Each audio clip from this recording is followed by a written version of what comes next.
Hello, everyone, and welcome. I'm Mikhayla, art educator at the Ogden Museum of Southern Art. I am delighted to be back again with you today to share a really special piece of art from our collection and help you make a piece of art for yourself. So let's get started.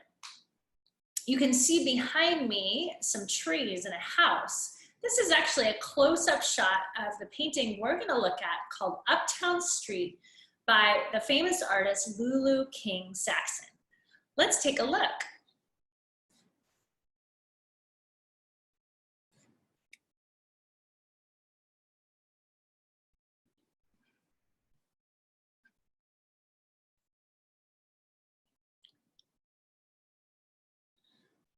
Saxon was born in Louisiana around 1855. She was most active in the art world of New Orleans between 1884 and 1922. It was very unusual for women to be recognized artists at this time in history.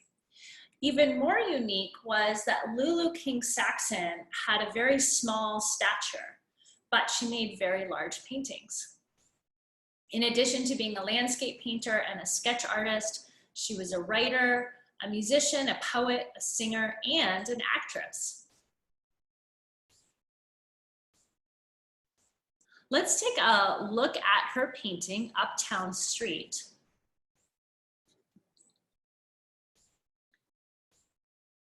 And since we're here with this image, let's put on our art goggles.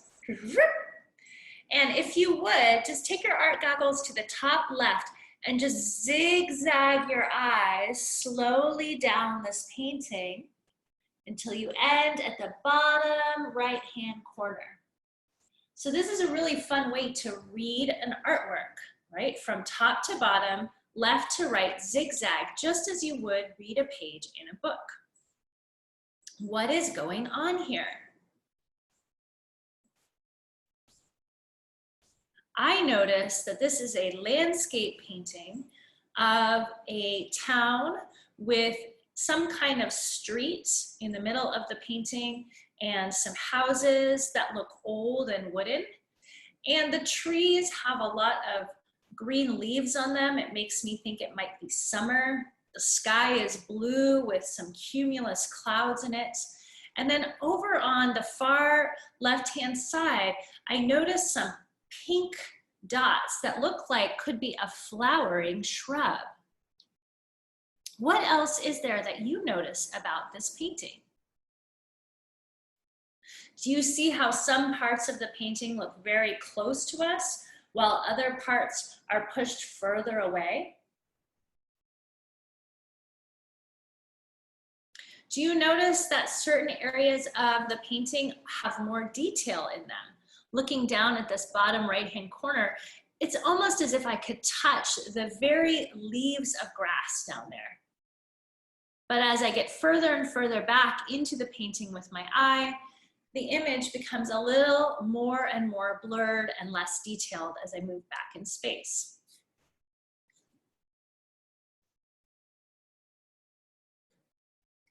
So let's take a look at some of the techniques that Lulu King Saxon used to create this enormous, beautiful painting. Did I mention that this painting was created in 1890? That was 130 years ago, y'all. Cameras were just starting to be used. So you can imagine what it must have been like for Lulu King Saxon to sit out on the street with a huge canvas, or maybe just her sketchbook, and create this work of art. This work of art is called a landscape. It employs a specific technique to create three-dimensional space on a flat image called one-point perspective. And you can see that one point here. I made it yellow, so it really stick out. We call that one point the vanishing point, right? Everything in the picture goes back to that vanishing point. If you notice, there's a pink line kind of towards the middle bottom of the image. That is called the horizon line. Does anyone know what a horizon line is? A horizon line separates the sky from the ground. I'm going to use my cursor here to show you the far background. What do you see in the far background of this painting? Again, I see that beautiful summer blue sky with these puffy cumulus clouds. Right near that yellow dot, I see a house that's pretty small and fuzzy, a little hazy back there. I see some trees and shrubs that look far away in the background. As I come closer towards the bottom of the painting, I move into the middle ground. In this area right here, what do we see? Do you notice this open space behind these trees? Maybe it's a field. Do you notice this old wooden fence here and this house with a porch? And again, here are our beautiful flowering bushes. And then we come forward even more towards the bottom of the painting to what is called the foreground. In the foreground, we can see the dirt road, the ruts in the road, not dissimilar to the unkempt streets of New Orleans even today. We see the grass, right? What else is in the foreground of this painting? Some plants.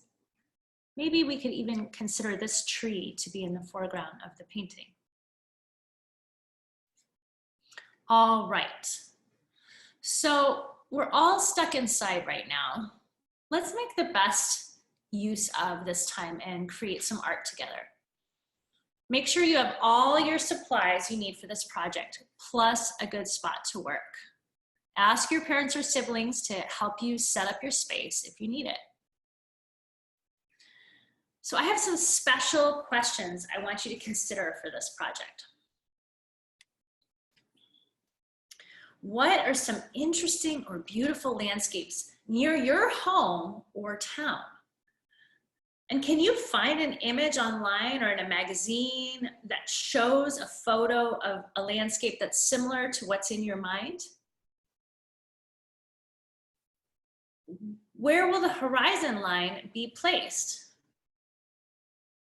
And what's going to be in the far background of your landscape? What's going to be in the middle ground? What's going to be in the foreground, the closest to the viewer? Let's get started.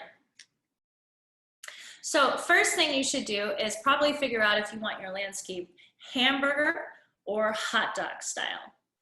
So you can see I have my pencil, I have my eraser, and I've turned my paper in two different directions to decide which direction my landscape is going to go in. You can see that Lulu King Saxon chose which one, hamburger or hot dog? She chose hamburger for her style in terms of orienting her paper. We also call this portrait style. I, on the other hand, chose to do my landscape in landscape style, also known as hot dog. So you can see I've drawn a line across my paper, and I found an image, you can see on the far right corner, of Chico State National Park in Louisiana. So this is a photograph of the bayou, and I want to use this photograph of the bayou as inspiration for my landscape painting today, featuring one-point perspective. You can see here in this landscape where the horizon line is. So I kind of made my horizon line a little bit higher, and I drew a line using my straight edge or ruler across the long side of the paper. From there, you can see I created a vanishing point here, right here. And then I fanned out diagonal lines from that vanishing point to the edges of my paper to create the general area, right, of objects that are going to be on my landscape. And you can see I have a really large expanse for the water below and the sky above. I can't wait to see what you create. You can see where my piece went to. I decided to use paint for this. And here's a process photograph of my landscape. But we were really interested in seeing what kind of southern landscape you create for yourself with this art project today. Please, please, please email us an image of your finished artwork to www.online@ogdenmuseum.org. And please don't forget to include your first and last name, your age, and where you're from. We would love to exhibit your work on our online gallery. Thank you all so much for joining us today. I hope you had as much fun as I did on this awesome Ogden Kids Art Break. Keep up the great work, artists, and we will see you soon.